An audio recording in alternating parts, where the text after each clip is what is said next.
மாமா தெளிகிற மாதிரி இருக்கு மாமா.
ஒரே ஒரு நிமிஷம் போருங்க. பாருங்க தம்பி, இங்கிட்டு வாப்பா தம்பி. ரோப்பை சுத்தா முட்டிங்க. மோட்டரை சுற்றிட்டு வா.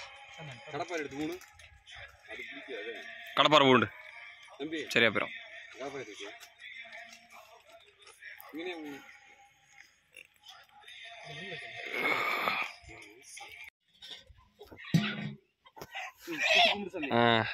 மோட்டர் தொட்டு கும்பிடுங்கப்பா.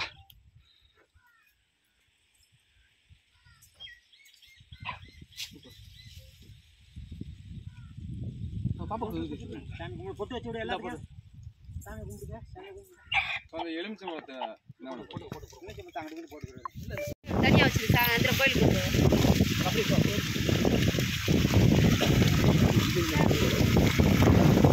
வெட்டி விடுங்க.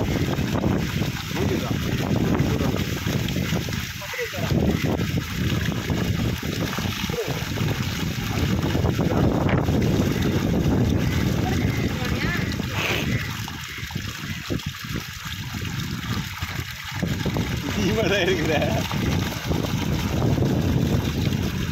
அந்த பழத்தை வெட்டி விடுங்க.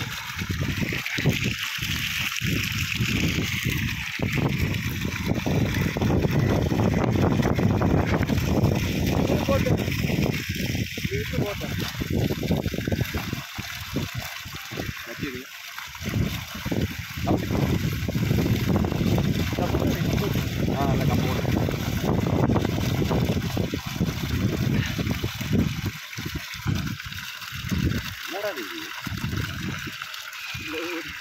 Motor load ஆகுதுண்ணே. அண்ணே வணக்கம்ண்ணே. உங்கள் பேர், இது என்ன ஊர், என்ன மாவட்டம்? இது தேவாரம். அழகுமலை தேவாரம். கொஞ்சம் சவுண்டாக பேசலாம்ண்ணே. முத நம்ம கம்பெனி எப்படிண்ணே உங்களுக்கு தெரிய வந்துச்சு? யூடியூப் பார்த்து தான் தெரிஞ்சிச்சு. ஓகே, நம்ம போரோட ஆழம் சொல்ல முடியுமா? போரோட ஆழம் 178 அடி. 178 அடி. உங்களுக்கு தண்ணி கிடச்சது? தண்ணி கிடச்சது 150 அடி. 40 அடியிலேருந்து 150 கடைசி அந்த 150 வரைக்கும் தண்ணி இருந்திருக்கு. சரி, ரைட்டு. ஓகே, இப்போ உங்களுக்கு போட்டிருக்கிறது வந்து பார்த்திங்கன்னா 6 பேனல் சிஸ்டமு, பிஎல்டிசி மோட்ரு தான் போட்டிருக்கோம். இன்றைக்கி நிறையா பேர் பிஎல்டிசினாலேயும் நிறையா பயந்துக்கிறாங்க. ஆனால் நம்ம வீடியோவில் ஃபுல்லாக பிஎல்டிசியை பற்றி சொல்லிகிட்டே வந்துட்ருக்கோம். ஸோ அதை பார்த்து எங்களுக்கு ஒரு வாய்ப்பு கொடுத்தீங்க, முதல்ல அதுக்கு ரொம்ப நன்றி. இப்போ போட்டதுக்கப்புறம் தண்ணி எப்படின்னு இருக்குது உங்களோட? நீங்கள் எதிர்பார்த்துருப்பீங்க இல்லையா, அது பிளான்ட் போடுறப்ப இவ்வளோ தண்ணி நம்மளுக்கு வேணும் அப்படின்னு. அந்த அளவுக்கு வந்துச்சா? அந்த அளவுக்கு வந்துச்சு. நல்லாவே சிறப்பாக இருக்குது. இன்னும் 2-3 நாள் கழிச்சு இன்னும் ஒரு 3 நாளில் பெர்ஃபார்மன்ஸ் தெரிஞ்சு சொல்கிறீங்க. Right right okay. திருப்தியாக இருக்கானே உங்களுக்கு? சரிங்கண்ணே. இனி அடுத்த அக்கம் பக்கத்தில் யாராச்சும் கேட்டாலும் கொஞ்சம் ரெஃபர் பண்ணுங்கள். உங்களோட நம்பரை கஸ்டமர்ஸ்க்கு கொடுக்கவா அடுத்து? ஏன்னா இப்போ நீங்கள் ஒரு 2 பேர்கிட்ட பேசுனீங்க இல்லையா, அது மாதிரி 2-3 பேர் கேட்பாங்க, அந்த அளவுக்கு கொடுக்கலாம் இல்லையா? சரி, ரொம்ப நன்றிங்கண்ணே, ரொம்ப நன்றி. இது வந்து ஆஸ் யூஷுவல் பிஎல்டிசி தான், 6 பேனல் சிஸ்டம். இங்கே நம்ம போட்டிருக்கிறது வந்து பார்த்திங்கன்னா 325 அடி மோட்ரு கிடையாது. இதோட ஒர்க்கிங் ஃபீட்டே வந்து பார்த்திங்கன்னா மொத்தமாகவே 190 அடி தான் இந்த மோட்டரோட ஒர்க்கிங் கெப்பாசிட்டி. இந்த போரை பற்றி சொல்லணுன்னா கரெக்டாக 1 மணி நேரம் ஓடுது, அதுக்கப்புறம் ஆஃப் ஆயிடுது. ஏன்னு கேட்டிங்கன்னா இவங்க ட்ரில் போர் தான் போட்டிருக்காங்க, நம்ம வண்டி போர் கிடையாது. இது ட்ரில் போர் தான் போட்டிருக்காங்க. மொத்தமே உங்களோட போரோட லெவலு 178 அடிக்கு தான் போட்டிருக்காங்க. மொத்தம் எத்தனை ஏக்கர்னா? 1 ஏக்கர் தான் வச்சுருக்காங்க. ஸோ 40 அடியிலேருந்து தண்ணி அது வந்து ஒரு மணி நேரம் ஓடுது, அதுக்கப்புறம் ஆஃப் ஆயிடுது. அதுக்கப்புறம் வந்து பார்த்திங்கன்னா ஒரு 1/2 அன் ஹவர் கழிச்சு போட்டோம்னா ஒரு 1/2 அன் ஹவர் ஓடுது. அந்த மாதிரி தான் அந்த போரோட கெப்பாசிட்டி. இந்த ஏரியாவுக்குள்ளே ஊற்று எப்படி இருக்குன்னா ஓட தான் ஊற்று வரும்னு சொல்கிறாங்க. இது கண்டினியூஸாக ரன் பண்ண ஊற்று தண்ணி வரும் அப்படின்ற மாதிரி சொல்கிறாங்க. ஸோ நம்மளோட ஒர்க் கம்ப்ளீஷன்ஸ் எல்லாமே முடிச்சு கொடுத்தாச்சு. 1.5 இன்ச் டெலிவரி மணிக்கு 12,000 லிட்டர் எடுத்து கொடுத்துருக்கோம்.